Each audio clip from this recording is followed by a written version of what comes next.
In this tutorial, I will demonstrate how to find the passcodes on the 3200.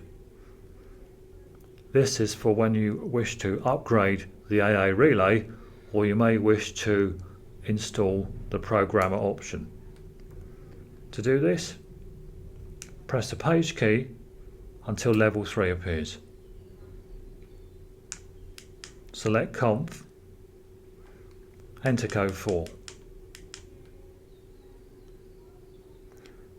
Press the page key several times until access appears.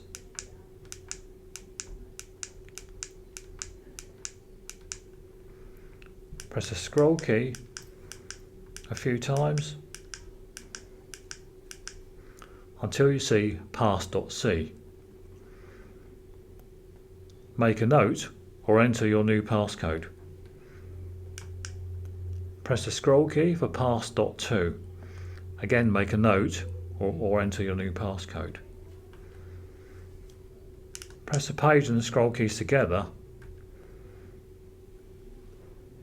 Select a level you wish to return to, in this case it will be level 1, and observe the firmware version on the screen. In this case it's U2.13.